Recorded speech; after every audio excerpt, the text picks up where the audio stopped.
Roma lo recibió como si el amanecer hubiera regresado por fin después de una noche interminable. Era el año 35 de y el viento que corría por el foro llevaba un murmullo unánime: esperanza. Tras la sombra viscosa de Tiberio, la ciudad ansiaba un rostro joven, una promesa de calma, un heredero capaz de vendar las heridas abiertas de un imperio fatigado. Entró entonces Cayo Julio César Germánico, pero nadie lo llamaba así. Lo llamaban Calígula, Botitas, el apodo nacido en los campamentos donde, siendo niño, caminaba entre los legionarios con sandalias diminutas y una armadura de juguete. El diminutivo parecía un amuleto de ternura en una capital acostumbrada a la dureza. Aquel sobrenombre, inocente como un recuerdo familiar, se convertiría pronto en una broma cruel del destino. La aclamación fue total. El pueblo, las élites, incluso los soldados que añoraban la gloria de Germánico, padre adorado y héroe caído, vieron en el hijo una línea recta entre la gloria pasada y el porvenir. Roma se convenció de que la virtud podía heredarse igual que una corona.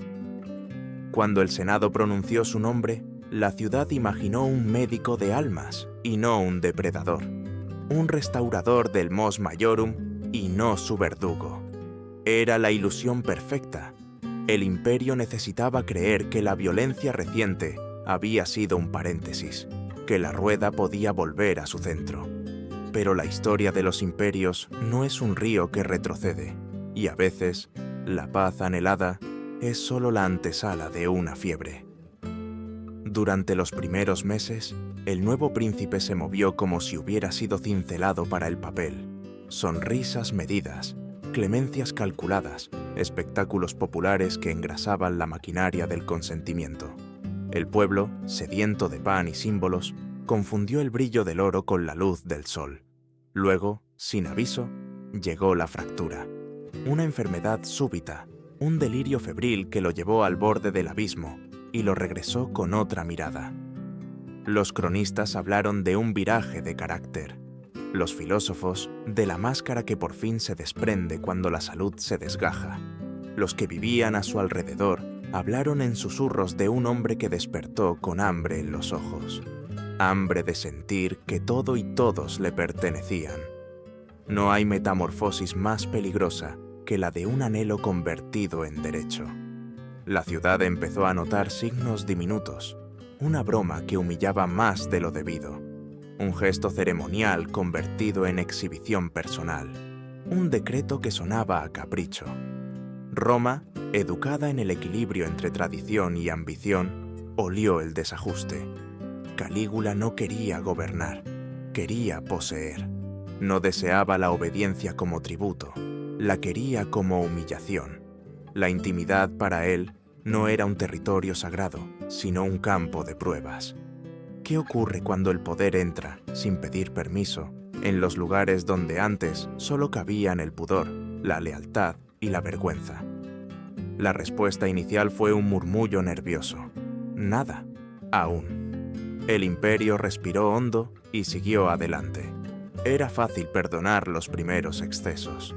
La ciudad siempre había tolerado un teatro calculado en su clase dirigente, pero la frontera invisible que separa el gesto de la herida empezó a sangrar. Calígula, a quien los legionarios habían enseñado de niño que el mundo obedece a quien no duda, descubrió un placer nuevo: quebrar la dignidad ajena como si fuese una tablilla de cera bajo el pulgar. La tradición, antaño dique de contención, empezó a servirle de catálogo de cosas que desafiar. Lo antiguo dejó de ser venerable y se transformó en una lista de prohibiciones con las que jugar. No se trataba solo de faltas privadas, era un programa, y como todo programa, necesitaba escenarios, público y víctimas. Al principio, los romanos intentaron explicarlo. Algunos culparon al aislamiento del palacio, esa pecera de espejos donde los príncipes solo se ven a sí mismos. Otros hablaron de los fantasmas familiares, la muerte sospechosa de su padre, los laberintos de intrigas que moldearon su infancia. También hubo quienes atribuyeron la desviación a los dioses, siempre útiles para traducir lo incomprensible. Pero el efecto fue el mismo. Cada explicación concedía margen, cada margen le daba tiempo, y el tiempo era el aliado perfecto de un deseo que aprendía a convertirse en ley. En las calles, la vida siguió su curso con ese instinto romano de sobrevivir a los cambios de máscara. Sin embargo, en las casas de los notables comenzó a crecer una sensación ominosa, un presentimiento de que el futuro había cambiado de color. La risa en los convites se volvió un poco más afilada, la cortesía un poco más rígida. Los ojos evitaban sostenerse demasiado. Nadie quería ser el primero en notar la grieta. Nadie quería pronunciar la palabra que transforma la sospecha en destino: corrupción. Porque en Roma nombrar una cosa era casi invocarla. Hay momentos en la historia en que una ciudad entera cruza una puerta sin saberlo. La música suena igual, las procesiones avanzan, los magistrados hablan, las vestales mantienen encendido el fuego sagrado. Y sin embargo, ya no se respira lo mismo. Así ocurrió entonces.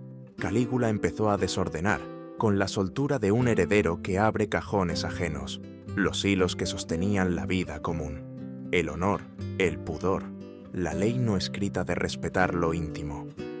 Fue minúsculo y gradual, como la humedad que sube por un muro.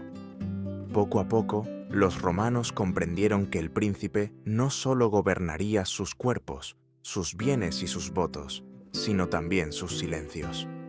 La pregunta, que hasta ese momento rondaba como una sombra tímida, tomó forma. ¿Qué pasa con una comunidad cuando el deseo del que manda reclama el derecho a definir lo permitido? Ninguna legión puede guarnecer el umbral de una casa, ningún edicto puede lavar una vergüenza pública, ninguna estatua puede compensar una ofensa íntima. El poder político, cuando invade la esfera del pudor, deja de ser gobierno y se vuelve profanación. Eso, exactamente eso, fue lo que comenzó.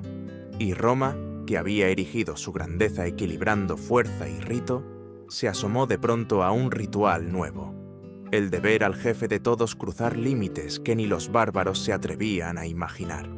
En los templos, los sacerdotes siguieron oficiando. En el Senado, los viejos patres continuaron fingiendo deliberaciones sutiles. Pero el centro invisible de la ciudad, esa mezcla de confianza, costumbre y miedo, se movió unos centímetros. Bastó ese gesto para que la vida entera cambiara de eje. Calígula estaba convirtiendo su palacio en un escenario, su corte en un coro dócil, su voluntad en dogma. Y lo haría con herramientas que nadie olvidaría: el cuerpo de los otros, la vergüenza como espectáculo, la risa como cadena. Antes de que los nombres de las víctimas fueran pronunciados, antes de que las leyes fuesen burladas a la luz del día, ya se oía el sonido de algo que se quebraba. Era Roma entrando en una habitación donde la puerta solo se abre desde dentro. Este no es aún el relato de los actos más atroces. Es el instante previo, el borde donde el agua se vuelve remolino. Aquí se forja el tono de lo que vendrá. La descomposición lenta que huele a incienso viejo y mármol húmedo, a máscaras felices y miradas que rehuyen. Lo que empieza como una sospecha, acabará como un sistema. Lo que se celebra como salvación terminará como cábala de dominación. Y el apodo tierno del niño de botas minúsculas resonará, por fin, con el eco de una ironía feroz. Porque a veces toda una ciudad necesita un solo hombre para descubrir qué tan frágil era su fe en sí misma. Y ese hombre ya había aprendido a confundir la necesidad de su pueblo con su propio deseo. Roma era una máquina perfectamente aceitada, construida sobre jerarquías, leyes y supersticiones. Pero en el corazón de esa máquina se escondía un vacío: la fascinación por el exceso. Cada sociedad necesita un monstruo para definir sus límites, y Calígula decidió encarnar ese papel con una precisión teatral. Su gobierno no fue un accidente de locura, sino un experimento consciente sobre el poder. Descubrió pronto que nada resulta tan embriagador como ver a otros renunciar a su voluntad. Gobernar era menos importante que someter, y someter no requería siempre violencia física. Bastaba con que la víctima empezara a dudar de su propio derecho a decir no. El poder, para él, se convirtió en una forma de erotismo. Cada decreto, cada mirada, cada silencio impuesto era una caricia torcida. Cuando los cronistas hablan de sus orgías, no entienden que el placer que lo sostenía no estaba en el acto mismo, sino en la obediencia arrancada. No buscaba amantes, buscaba espejos que le devolvieran su reflejo divinizado. En las largas noches del Palatino, rodeado de perfumes orientales y copas de vino de Falerno, Calígula miraba a sus cortesanos como un dios aburrido de su propia eternidad. Entre las sombras de las antorchas, la sensualidad y el miedo se confundían hasta volverse una sola sustancia, la sumisión. Para comprender el alcance de su degeneración, hay que entender el sistema que lo alimentó. Roma veneraba la virilidad como virtud política. El pater familias era soberano absoluto de su casa, símbolo de orden moral.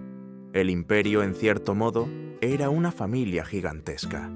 Cuando Calígula convirtió el deseo en instrumento de gobierno, no hizo más que aplicar la lógica patriarcal al extremo.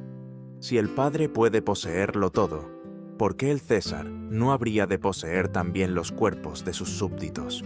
Lo que en la esfera doméstica se llamaba disciplina, en el palacio se transformó en depravación sagrada. En nombre del control, todo se volvió permitido. No era simple lujuria, era teología aplicada. Calígula había aprendido de los sacerdotes que el poder de los dioses consistía en traspasar las fronteras humanas. Si Júpiter podía descender disfrazado para violar mortales, ¿no podía el emperador hacer lo mismo? Así justificaba su sadismo, como una emulación de lo divino. Su cuerpo era el templo, su deseo, la liturgia. En esa lógica perversa, cada transgresión no era un pecado, sino una ofrenda a sí mismo. Lo que la moral romana llamaba impudicitia, él lo rebautizó como libertas. La libertad del hombre que ya no reconoce límites. La corte, poco a poco, se transformó en un teatro del absurdo. Los senadores competían en halagos. Las esposas de los patricios eran ofrecidas como obsequios de lealtad. Los artistas componían odas a su divino ardor. Algunos lo hacían por miedo, otros por la esperanza de sobrevivir. Pero el miedo tiene un sonido que el poder aprende a disfrutar. Calígula lo olía en el aire. Caminaba entre ellos con la sonrisa lenta de un cazador que sabe que la presa ya no huirá. Cada palabra pronunciada ante él era una confesión involuntaria.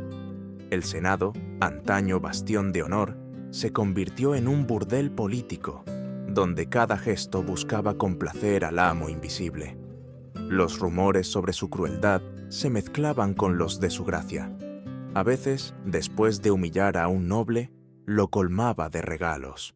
Era una pedagogía del caos.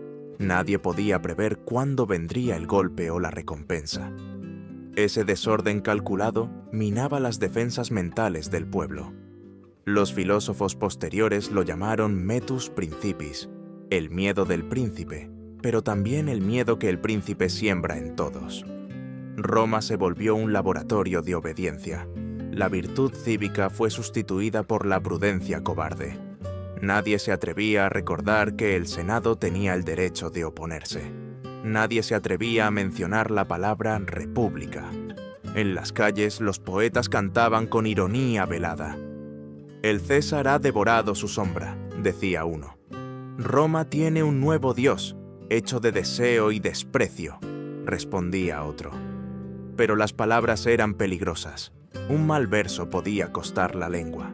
La censura no era oficial, era instintiva, como un reflejo de supervivencia. Incluso las casas, que habían sido espacios de libertad privada, empezaron a cerrarse por dentro. Los esclavos escuchaban y los esclavos hablaban. La intimidad murió mucho antes que las víctimas. El imperio entero se convirtió en un escenario donde todos representaban la misma obra, la obediencia. En esa atmósfera enrarecida, Calígula se convenció de que su poder no tenía contrapeso humano ni divino. Los dioses del Capitolio eran estatuas mudas, el Senado un coro castrado, el pueblo un rebaño agradecido. Su mente, ya deformada por el aislamiento, empezó a ver en cada límite un desafío personal. Si el incesto era tabú, lo convertiría en un gesto de soberanía. Si la ley protegía el matrimonio, la destruiría con un decreto. Si la religión proclamaba pureza, él la profanaría. Así nació el programa de perversión que pronto haría temblar a Roma. Un programa político disfrazado de orgía. Un proyecto teológico que usaba el placer como arma. Pero en el fondo, lo que movía sus actos era algo más primitivo que la ambición, el terror de desaparecer. Quien ha sido adorado teme, sobre todo, dejar de serlo. Cada abuso era su manera de comprobar que aún podía causar temblor. El aplauso se había vuelto sospechoso, la adoración insuficiente. Necesitaba el estremecimiento físico del miedo ajeno para sentirse real. En ese sentido, Calígula no era solo un monstruo, era un espejo invertido del pueblo que lo creó. Roma, acostumbrada a venerar la fuerza, había engendrado un hijo que llevaría esa fuerza a su paroxismo. Él solo devolvía al imperio su propio rostro deformado.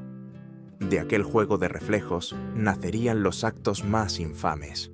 Los banquetes convertidos en sacrificios, las hermanas transformadas en trofeos, los senadores reducidos a comparsas de su locura. Pero antes de que los hechos se precipitaran, un cambio invisible selló el destino de todos. El poder dejó de ser un contrato y se volvió un instinto. El instinto de dominar, de consumir, de degradar. Y cuando el poder olvida su propósito, la historia deja de ser política y se convierte en patología. Roma aún no lo sabía, pero su corazón empezaba a enfermarse. Lo que había comenzado como una promesa de renovación estaba a punto de convertirse en una misa negra, oficiada por un hombre que ya no distinguía entre el placer y la condena. El rumor comenzó en voz baja, como si las paredes del Palatino respiraran secretos. Primero fueron insinuaciones, después miradas cómplices, y finalmente una certeza que nadie se atrevía a pronunciar. El emperador compartía su lecho con sus propias hermanas. Drusila, Libila y Agripina, nombres que deberían haber representado la virtud augustal, se convirtieron en el emblema de un pecado imperial. Roma, que había inventado la noción del pudor público, presenció horrorizada cómo su gobernante transformaba lo impensable en espectáculo. Lo que en los templos era anatema, en el palacio se volvió ceremonia. Calígula no se escondía. Las hacía desfilar a su lado con vestidos translúcidos. Les ofrecía asientos de honor junto al trono y besos prolongados bajo la mirada helada del Senado. Era su manera de demostrar que nada, ni siquiera el tabú más sagrado, podía limitarlo. No amaba a sus hermanas, las utilizaba como símbolos. Cada caricia era una declaración política, una blasfemia calculada. Convertir el incesto en ritual era su forma de coronarse por encima de los dioses, de burlarse de la genealogía divina de Júpiter, que también había mezclado su sangre con la de sus hijas y hermanas. Si el Olimpo toleraba tales uniones, ¿por qué la tierra debía condenarlas? Así razonaba el emperador, que confundía mito con permiso. La más cercana a él, Drusila, se convirtió en su obsesión. Desde pequeños habían compartido los mismos temores, las conspiraciones del palacio, las ejecuciones súbitas, la soledad de la realeza. Pero cuando él ascendió al trono, esa complicidad infantil se transformó en dominio. La proclamó esposa ante un grupo de testigos aterrados. Mandó acuñar monedas con su rostro junto al suyo, como si fueran una pareja divina. Algunos sacerdotes, por miedo o conveniencia, empezaron a llamarla la nueva Venus. Y cuando Drusila murió, Calígula ordenó que fuera deificada. Se celebraron funerales como los de una diosa. su nombre fue incorporado a las plegarias públicas. Aquel gesto, que debería haber conmovido, heló el alma de Roma. Era como si el emperador hubiera querido casarse con la eternidad misma. En el foro, la gente discutía en susurros. Unos lo consideraban enfermo, otros poseído. Los más prudentes decían que la locura imperial era el precio de la grandeza, pero todos sabían que algo se había roto. El incesto no era solo un pecado de carne, era una ruptura metafísica. La familia era el núcleo moral del imperio. Destruirla equivalía a dinamitar la idea misma de Roma. El pudicitia, la pureza femenina que sostenía el honor familiar, se convirtió en objeto de burla. Las matronas cubrían sus rostros al pasar frente a las estatuas del César. Los senadores bajaban la vista, atrapados entre la repugnancia y el terror. Calígula lo sabía y lo disfrutaba. En cada banquete, recordaba a sus invitados los límites que él había cruzado. A veces llamaba a sus hermanas en medio de la cena y las hacía sentarse en su regazo. Otras describía en voz alta los detalles de sus encuentros, mientras los hombres más poderosos de Roma fingían reír. Era una estrategia de demolición moral. Al obligar a los guardianes de la tradición a presenciar su profanación, los convertía en cómplices. El silencio del Senado fue su victoria más dulce. El tabú había dejado de serlo no porque fuera abolido, sino porque nadie se atrevía a nombrarlo. Las crónicas cuentan que, tras la muerte de Drusila, Calígula enloqueció del todo. Caminaba por el palacio murmurando su nombre, dormía en su cama y juraba sentir su presencia en la penumbra. Algunos decían que la veía aparecerse entre las cortinas, coronada de oro y con los labios azules. Otros afirmaban que, cada vez que el emperador se unía a otra mujer, ordenaba que le colocaran un velo sobre el rostro para imaginar que era Drusila. Era una liturgia de luto y posesión, una comunión blasfema entre eros y muerte.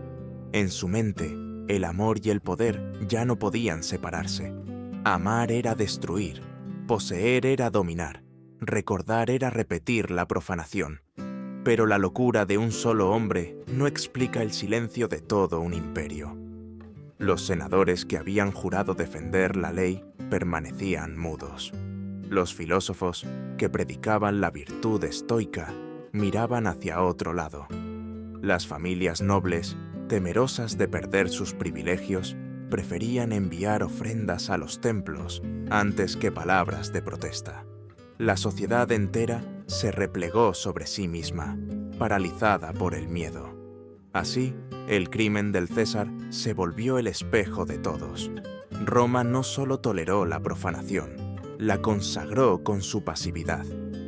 En los mercados, los poetas clandestinos susurraban versos donde comparaban a Calígula con un nuevo Orestes, que en lugar de ser castigado por las erinias, había logrado hacerlas reír. En las escuelas, los maestros prohibían mencionar su nombre, temiendo que hasta la memoria pudiera ser delito. Mientras tanto, el emperador planeaba nuevos espectáculos. Si había logrado pervertir el vínculo más sagrado, ¿qué quedaba por destruir?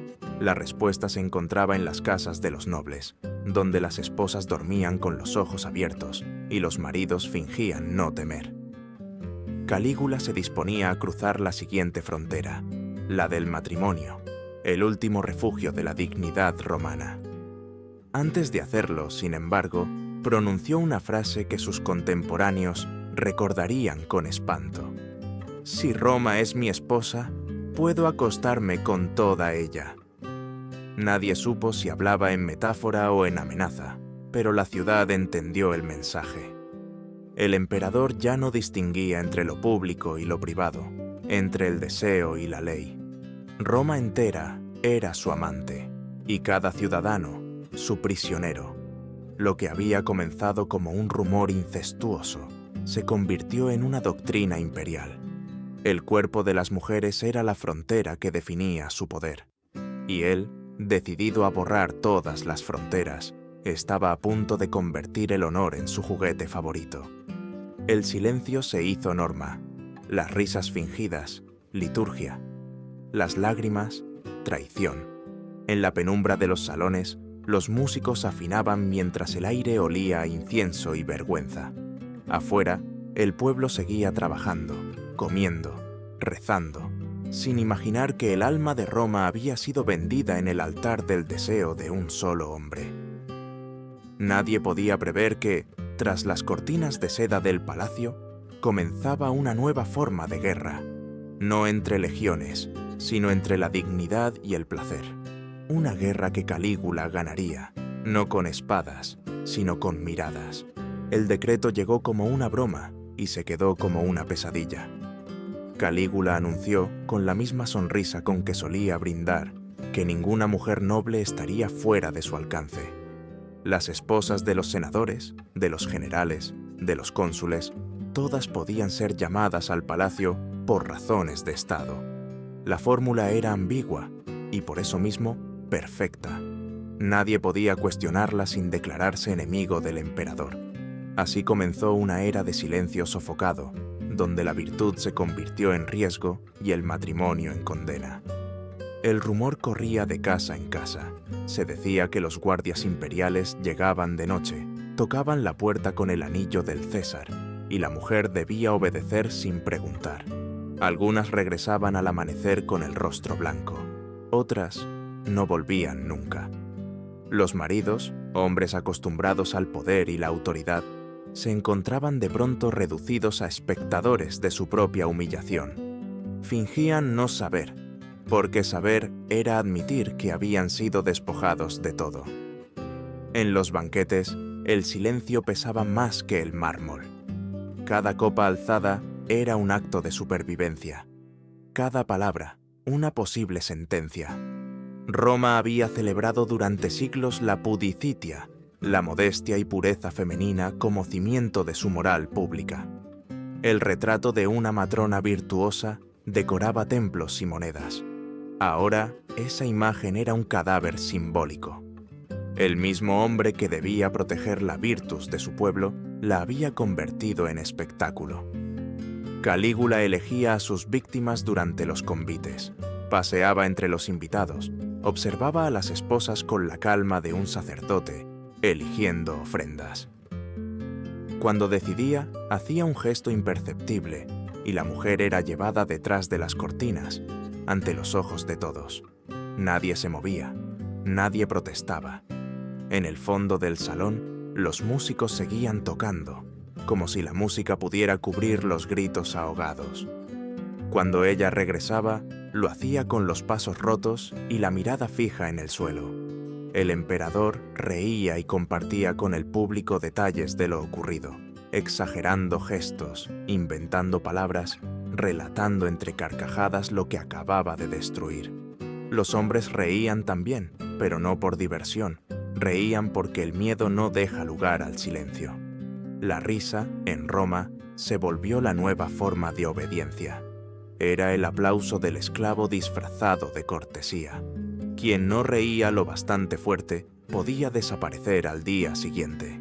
El filósofo Séneca, exiliado en Córcega por esos años, escribiría después que cuando el poder viola el pudor, no destruye solo a las víctimas, sino la conciencia de todos los que miran. Tenía razón.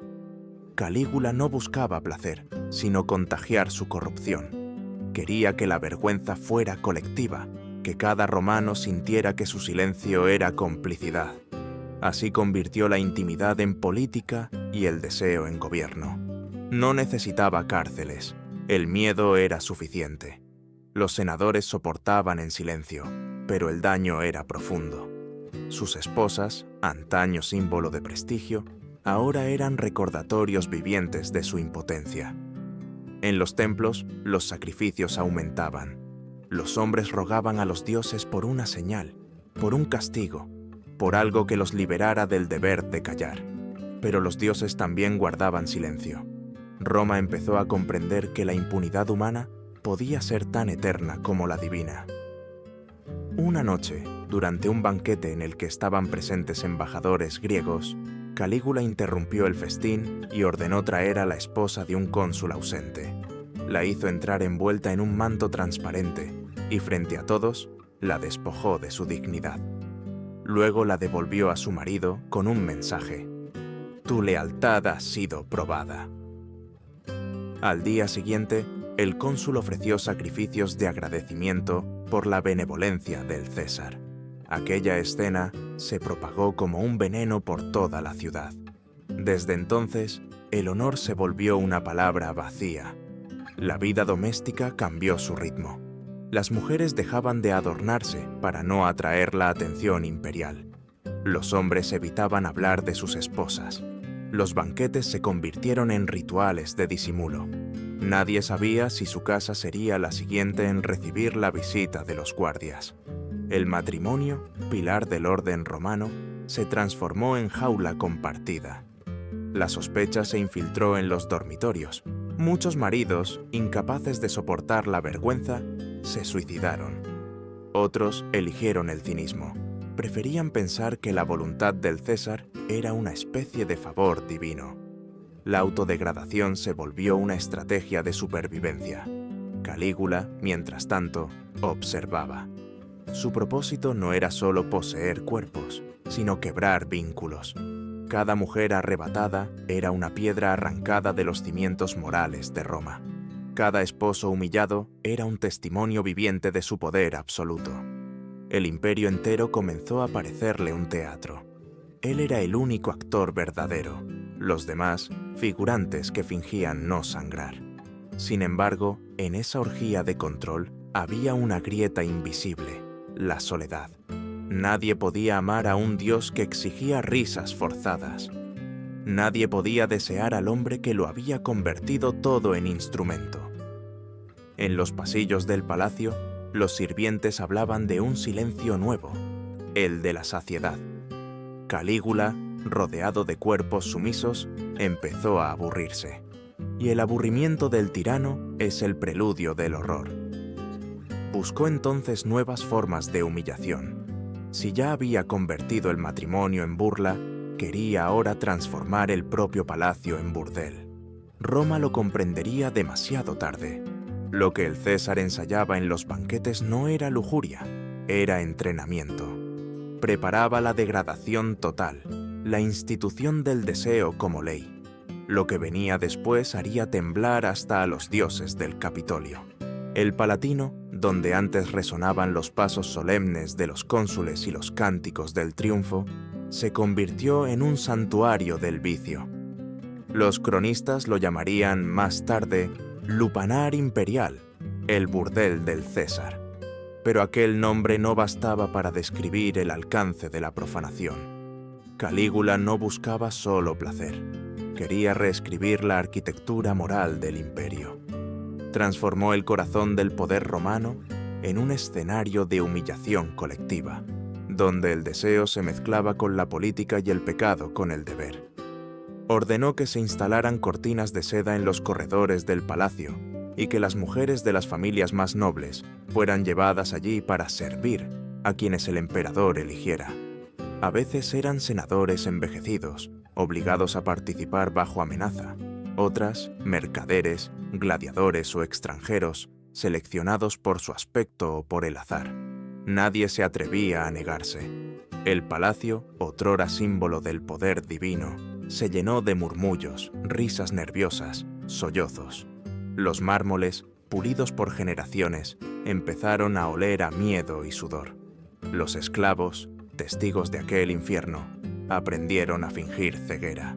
Sabían que una mirada equivocada podía costarles la lengua o la vida. Algunos eran obligados a sostener antorchas, mientras el César observaba los cuerpos mezclarse, como un sacerdote de una religión oscura. Otros eran forzados a participar. Y lo peor, tenían que sonreír. La obediencia era el último velo que separaba la vergüenza del castigo.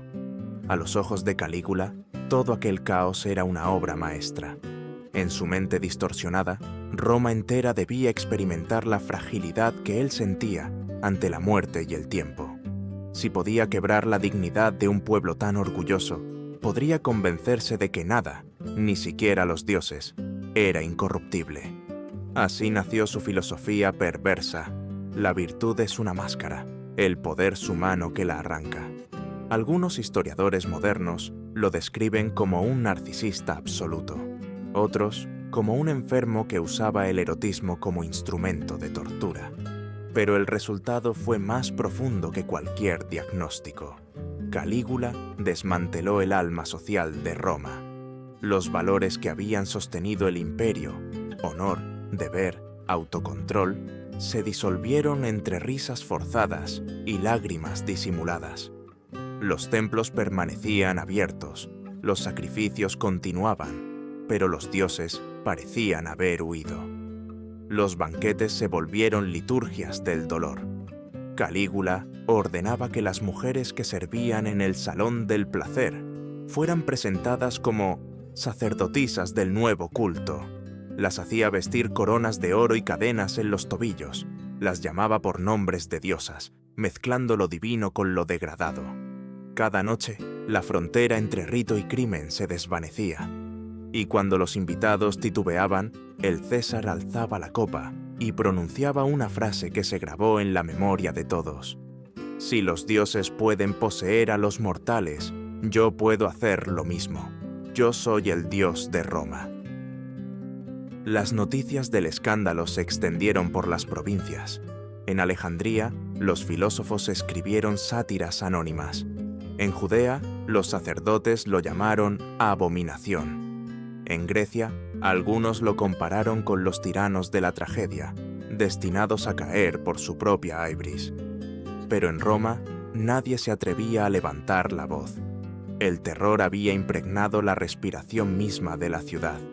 Las familias poderosas fingían no saber lo que ocurría, aunque sus hijas desaparecían durante días. Los esclavos eran vendidos para silenciar rumores. La vergüenza se transmitía como herencia. Un testigo anónimo escribió en un pergamino hallado siglos después: «He visto a las matronas del linaje más antiguo caminar por el palacio con los ojos de las estatuas rotas. Ninguna lloraba, porque hasta las lágrimas pertenecían al César». Esa frase resume mejor que cualquier crónica el clima de aquellos días, una mezcla de resignación y espanto, donde la humanidad se redujo a silencio. Calígula había logrado algo inédito: convertir la deshonra en un mecanismo de Estado.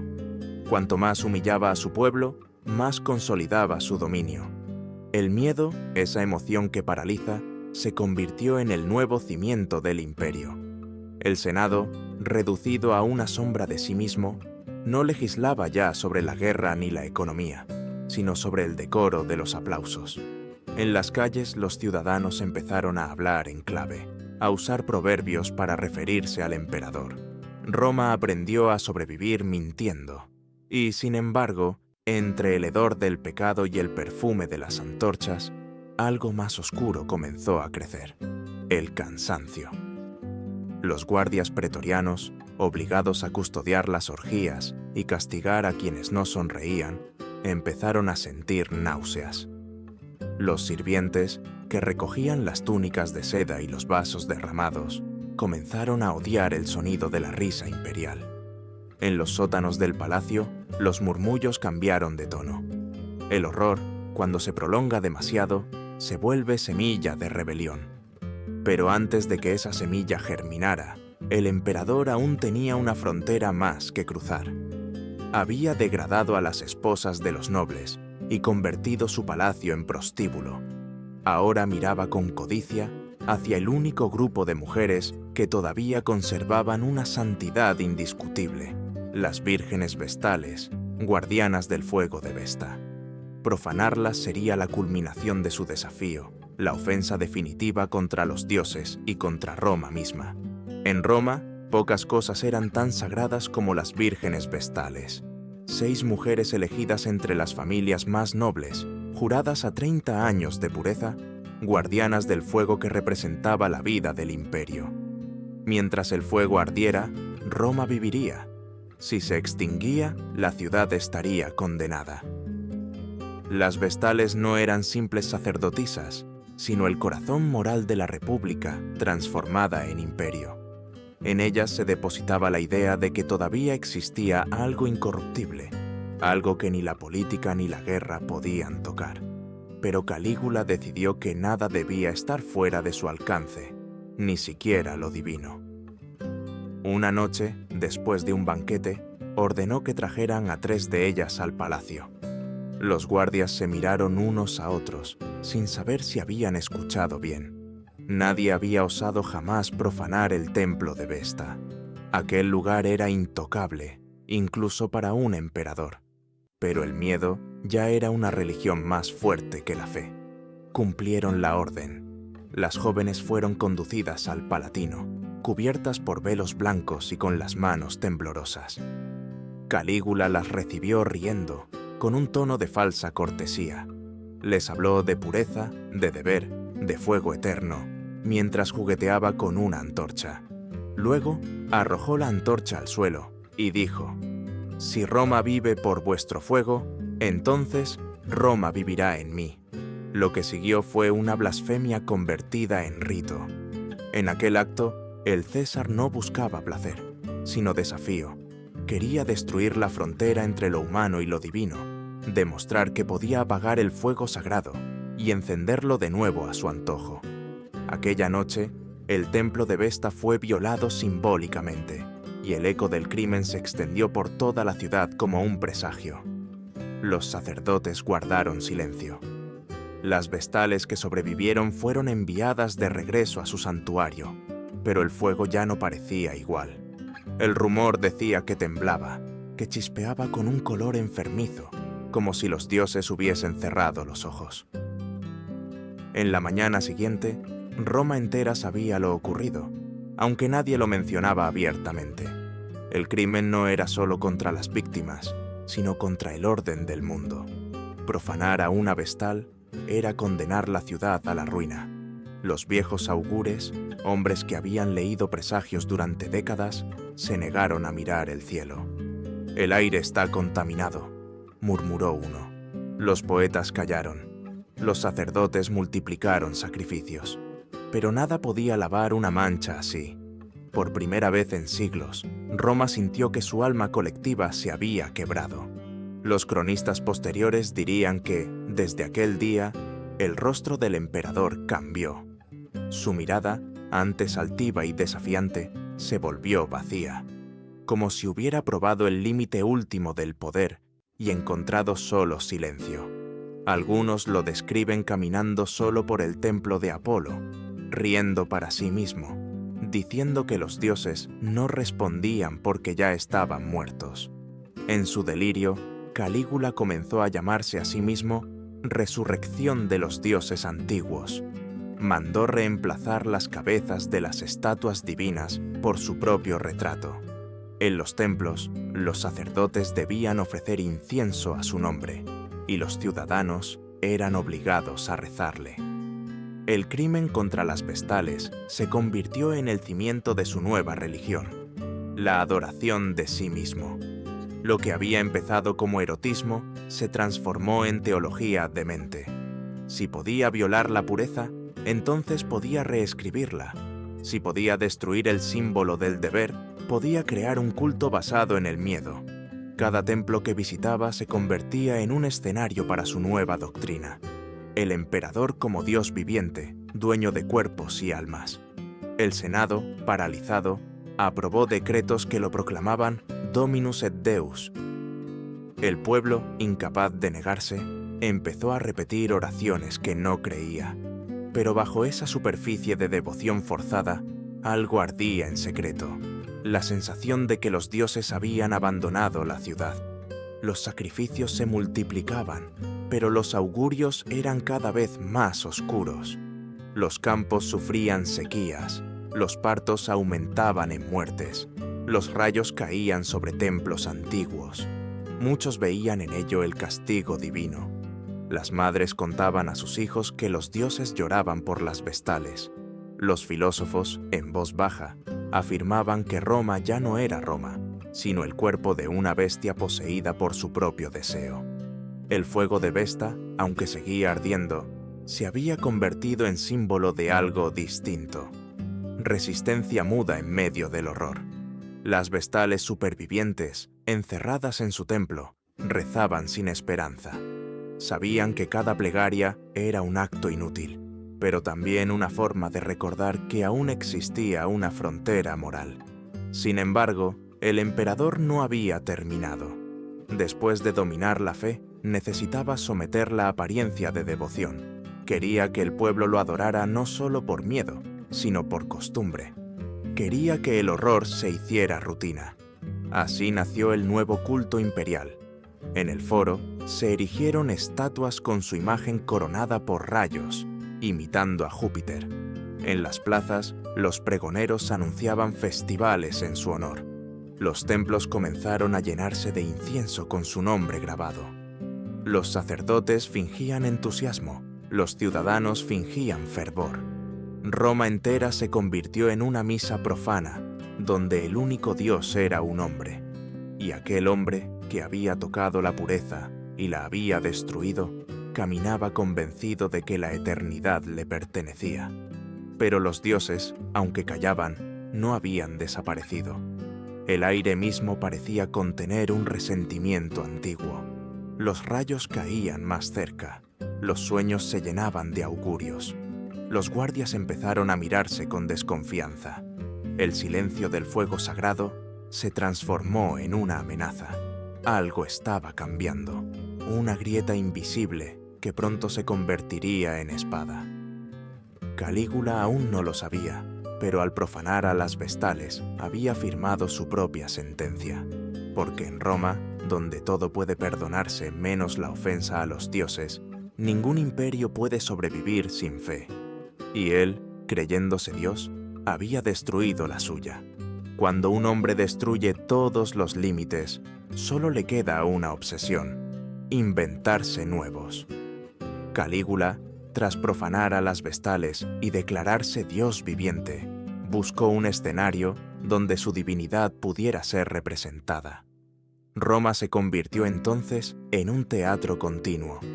Las calles eran procesiones, los templos, escenarios, y los ciudadanos, figurantes en una obra en la que el emperador interpretaba a todos los dioses del panteón. Lo vieron aparecer vestido de Júpiter con un rayo dorado en la mano, luego de Apolo con lira y túnica ligera, después como Venus, maquillado y cubierto de perlas. En su mente no era travestismo ni locura, era la confirmación de que contenía en sí todas las formas, todos los sexos, todos los poderes.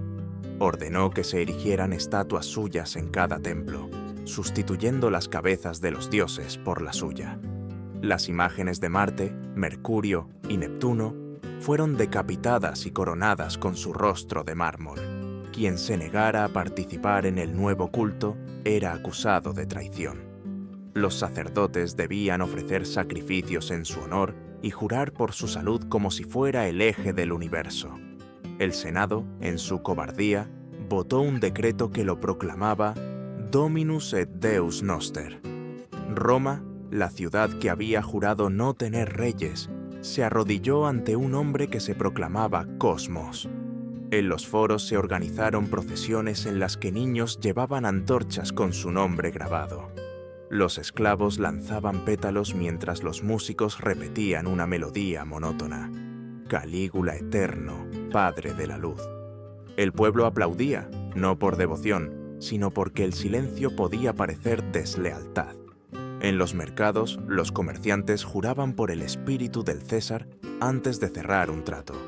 Incluso las cartas oficiales comenzaron a datarse en el año divino de Calígula. El tiempo mismo había sido confiscado, y sin embargo, bajo la superficie de aquel culto monstruoso, el miedo se convertía en asco.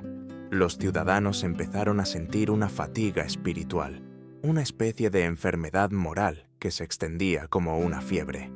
Nadie creía en la divinidad del emperador, pero todos fingían hacerlo. El resultado fue una Roma que respiraba mentira. Las palabras perdieron su significado. La verdad se volvió una forma de suicidio. Calígula parecía disfrutar de esa falsedad colectiva. Su placer ya no residía en los cuerpos, sino en las almas. Quería ver hasta qué punto podían deformarse los hombres antes de romperse. A veces, durante las audiencias, exigía a los senadores que lo adoraran en voz alta. Los hacía pronunciar plegarias mientras él los observaba con una sonrisa helada. Si alguno temblaba, lo acusaba de hipocresía y lo hacía ejecutar. La fe, como la obediencia, debía ser total o inexistente. Una tarde, durante una ceremonia en el templo de Júpiter, Calígula subió al altar con una túnica púrpura bordada en oro. A su lado, una estatua colosal de Zeus miraba hacia el cielo. De repente, el emperador ordenó que le arrancaran la cabeza y colocaran en su lugar la suya. «Ahora sí», dijo, «Roma podrá hablar con un solo Dios». El silencio que siguió fue más aterrador que cualquier grito. Los sacerdotes se arrodillaron, los soldados bajaron las lanzas, y el pueblo, reunido fuera del templo, sintió que algo irrevocable había ocurrido. Roma ya no pertenecía a los dioses, pertenecía al capricho de un solo hombre. Calígula, en su delirio, llegó incluso a declarar cónsul a su caballo, Incitatus. Mandó construirle un establo de mármol, una casa con sirvientes y un collar de piedras preciosas. Los senadores fueron obligados a rendir homenaje al animal, a asistir a banquetes donde el caballo, cubierto con una túnica de púrpura, ocupaba el lugar de honor. Era su venganza perfecta contra la aristocracia que lo despreciaba. Un recordatorio de que, bajo su poder, hasta una bestia podía ser más digna que ellos. Los cronistas dicen que, durante uno de esos banquetes, Calígula alzó su copa y pronunció una frase que heló la sangre de todos. «Si mi caballo puede ser cónsul, es porque yo soy más que humano. Soy quien decide qué merece respeto y qué merece burla». En aquel instante, la risa se volvió pánico. Nadie sabía si debía celebrar o llorar. Lo que pocos comprendieron entonces es que el emperador no se burlaba solo del Senado, sino del concepto mismo de razón. Al invertir todos los valores, estaba construyendo un espejo retorcido, donde Roma debía contemplarse. Cada vez que el pueblo aplaudía una locura, confirmaba su propia degradación. Cada sacrificio en su honor era una confesión colectiva. Calígula había descubierto el secreto del totalitarismo mucho antes de que existiera la palabra. El poder más absoluto no es el que domina los cuerpos, sino el que obliga a las almas a mentir sabiendo que mienten. Y sin embargo, incluso los dioses a los que había humillado parecían esperar. El aire sobre la ciudad se volvió pesado, los presagios se multiplicaron. Un rayo cayó sobre el Capitolio, partiendo en dos una estatua del César. Los augures, aterrorizados, se negaron a interpretarlo. Los esclavos empezaron a murmurar en los pasillos, los soldados a mirar al suelo cuando pasaba el emperador. Algo invisible se estaba gestando, un cansancio que no era solo físico, sino cósmico. El reinado de Calígula había alcanzado su punto más alto de locura y su punto más bajo de humanidad. Roma vivía en un eclipse moral. El hombre que debía proteger la ciudad la había vaciado de alma, y ahora jugaba a ser Dios entre ruinas doradas. Pero incluso los dioses falsos tienen enemigos silenciosos, y mientras él celebraba su triunfo divino, algunos hombres, vestidos de hierro, empezaban a planear su caída. El aire de Roma olía a incienso y miedo. Tras años de degradación y culto forzado, la ciudad parecía una víctima que aprendía a sonreír a su verdugo. Pero en la oscuridad de los pasillos del Palatino, algo había cambiado. Los mismos hombres que habían sostenido su trono comenzaron a conspirar en silencio. El odio, disfrazado de obediencia, se acumulaba como pólvora. El nombre de uno de ellos, Cassius Chaerea, pasaría a la historia como el ejecutor del dios falso. Era tribuno de la Guardia Pretoriana, veterano de campañas lejanas, un hombre acostumbrado a la disciplina, pero humillado por su emperador más de una vez. Calígula se burlaba de su voz grave. Lo obligaba a dar órdenes con tono afeminado. Lo ridiculizaba delante de sus soldados. Aquellas risas se convirtieron en cuchillos invisibles que Chaerea afilaba cada noche en su memoria. El plan nació en susurros, entre hombres exhaustos del horror. No era una conjura heroica, sino un acto de desesperación. Sabían que, si fallaban, serían torturados junto con sus familias. Pero Roma había llegado al punto donde el miedo se volvió insoportable. Las humillaciones a los senadores, los sacrificios humanos, los impuestos absurdos para alimentar sus banquetes, la profanación de los templos, todo había alcanzado un límite. Hasta los dioses parecían exigir justicia. El asesinato del emperador no era ya una traición, sino una purificación. En los días previos, los signos se multiplicaron. Se decía que el fuego de Vesta había titilado por primera vez en siglos, que los cuervos rondaban el foro, que un rayo había caído sobre el templo de Marte. Los augures, aterrados, se negaron a leer los presagios. Pero el pueblo lo entendió. Los dioses pedían sangre, la del hombre que había pretendido ser uno de ellos.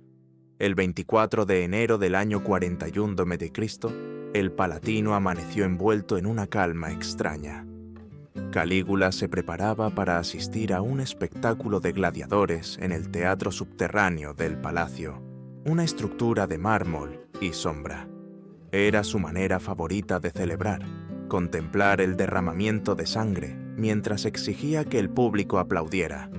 Vestía una túnica color púrpura, adornada con piedras preciosas.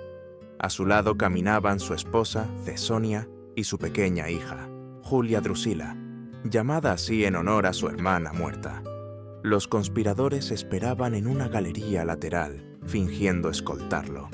Chaerea sostenía su espada corta bajo el manto. Nadie hablaba. El eco de las sandalias resonaba en los muros como un tambor de guerra. Cuando el emperador pasó junto a ellos, un guardia fingió tropezar, bloqueando el camino. Calígula frunció el ceño, molesto por la interrupción. Fue su último gesto de superioridad. Chaerea se abalanzó sobre él y le clavó la hoja en el cuello. El grito que salió de su garganta no fue humano, fue una mezcla de sorpresa y furia. Los demás guardias se unieron al ataque. Las espadas brillaron como relámpagos. Golpearon una y otra vez, descargando años de humillación contenida. Los cronistas dicen que recibió más de 30 puñaladas. Su cuerpo cayó entre los escalones, su sangre mezclándose con el polvo del mármol. Algunos de los atacantes lloraban mientras lo apuñalaban. Otros reían, histéricos, liberados. Cesonia trató de cubrir a su hija, pero la mataron también. Roma no quería herederos de aquel linaje. El silencio posterior fue absoluto. Por primera vez en años, el Palatino estaba libre de risas falsas.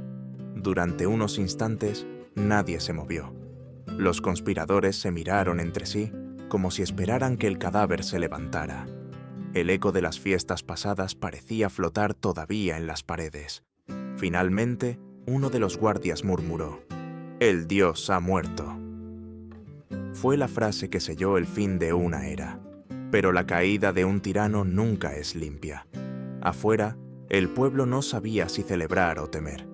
Los senadores corrieron a reunirse, algunos jurando fidelidad al asesinado, otros proclamando su alivio. En las calles, los esclavos susurraban que los dioses por fin habían respondido.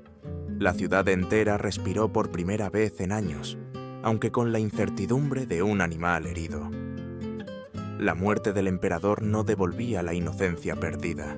Roma seguía cubierta por su sombra. Mientras tanto, los cuerpos fueron arrastrados a una cámara lateral. Chaerea contempló el cadáver con una mezcla de asco y tristeza. No había gloria en aquel acto, solo cansancio. «No lo hicimos por odio», dijo, «sino por Roma».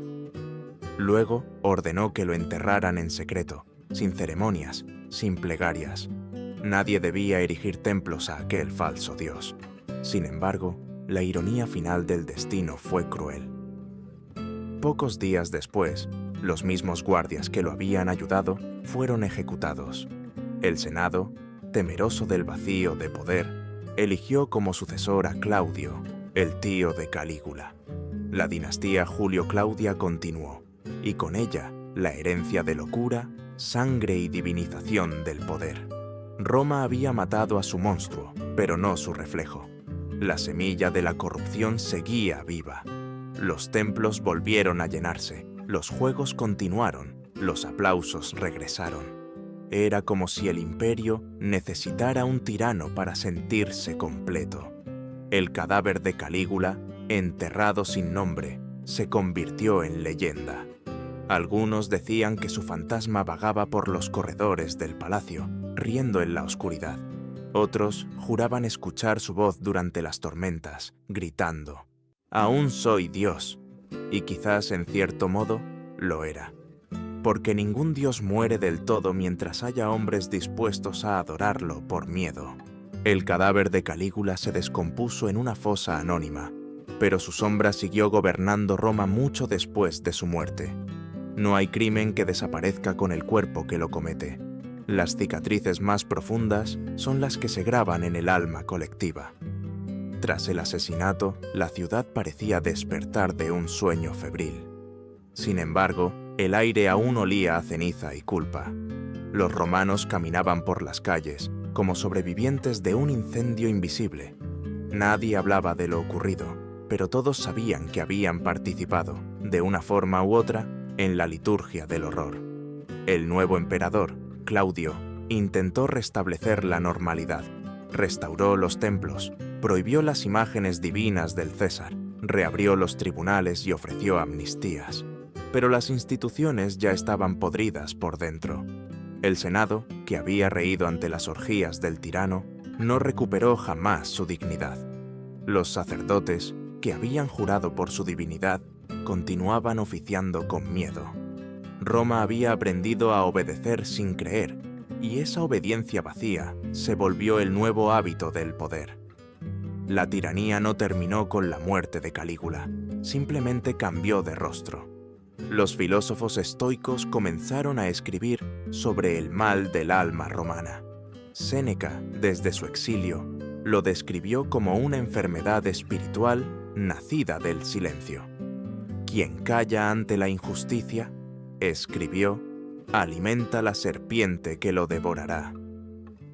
Otros pensadores hablaron de una melancolía del imperio, la certeza de que la grandeza ya no estaba en las victorias ni en los templos, sino en la capacidad de sobrevivir a sus propios dioses. El pueblo, agotado, se refugió en supersticiones orientales, en cultos misteriosos que prometían perdón y paz. Roma, que había conquistado el mundo con legiones, ahora buscaba redención en las sombras. Las familias nobles nunca superaron la vergüenza. Las esposas que habían sido llevadas al Palacio del Placer vivieron en reclusión. Algunas se suicidaron, otras ingresaron a templos, buscando purificar su nombre. Los hijos crecieron escuchando los murmullos de lo que sus madres habían sufrido. La memoria del tirano se filtró en las conversaciones nocturnas, en las pesadillas, en las canciones de los esclavos. Calígula se convirtió en mito, un espectro que simbolizaba la corrupción del poder absoluto.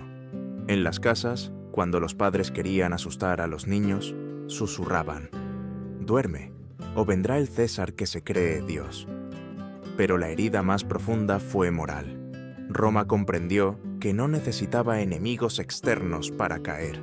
Bastaba un hombre sin límites y un pueblo sin coraje. Los filósofos posteriores lo llamarían la enfermedad de la obediencia, porque el mal no triunfa solo por la crueldad del tirano, sino por el silencio de quienes lo aplauden. El Senado, los sacerdotes, los soldados, todos habían contribuido a su reinado con su miedo. Cuando la vergüenza se convierte en norma, la civilización comienza a morir. El recuerdo de Calígula siguió siendo una advertencia. Los historiadores lo pintaron como loco, pero detrás de esa locura se escondía un espejo, el reflejo de un imperio que adoraba el poder más que la virtud. A lo largo de los siglos, su nombre fue usado por teólogos, reyes y revolucionarios como ejemplo de lo que ocurre cuando el deseo sustituye a la ley. Su historia se convirtió en parábola, en advertencia universal. Toda sociedad que convierte la obediencia en fe está destinada a repetir su tragedia. En los mármoles agrietados del Palatino todavía se percibía el eco de sus pasos. Los esclavos decían que en noches de tormenta se oía una risa lejana, la misma con la que ridiculizaba a sus víctimas. Otros aseguraban que el fuego de Vesta titilaba cada aniversario de su muerte, como si los dioses recordaran el ultraje que no pudieron evitar. Roma, incluso en su esplendor posterior, no volvió a sentirse invencible. Había probado el sabor del miedo, y ese sabor no se olvida. Y sin embargo, de aquella oscuridad nació una lección amarga. El poder absoluto no destruye solo a los que gobierna, destruye también a quien lo ejerce. Calígula devoró a Roma, pero en el proceso se devoró a sí mismo. Su historia no fue solo la de un monstruo, sino la de un hombre que confundió el deseo con la eternidad. Un hombre que quiso ser Dios y terminó siendo advertencia. El mundo moderno, con sus propios ídolos, no está tan lejos de aquel espejo. Los templos de mármol han sido reemplazados por torres de vidrio, las procesiones por multitudes digitales, pero el impulso es el mismo: arrodillarse ante el poder, fingir devoción, callar por conveniencia. La historia de Calígula no pertenece al pasado. Es un recordatorio que se renueva cada vez que el miedo se disfraza de respeto. Roma sobrevivió, sí. Volvió a celebrar desfiles, a conquistar territorios, a levantar monumentos. Pero detrás de cada triunfo había un eco, un susurro que nadie podía acallar. Recuerda al Dios que sangró. Y quizás, en ese recuerdo, en esa mezcla de horror y lucidez, residía la verdadera redención del imperio. Porque solo una civilización que acepta su propia oscuridad puede aspirar a no repetirla. Así termina la historia del emperador que quiso poseer el alma de Roma y acabó perdiendo la suya. Su nombre sigue ardiendo como una advertencia: Calígula, el hombre que transformó el poder en pecado y el pecado en ley. Y mientras exista alguien que confunda el miedo con obediencia, su sombra seguirá viva, caminando entre las ruinas del tiempo, riendo todavía, recordando a los hombres que los dioses no mueren, pero tampoco perdonan.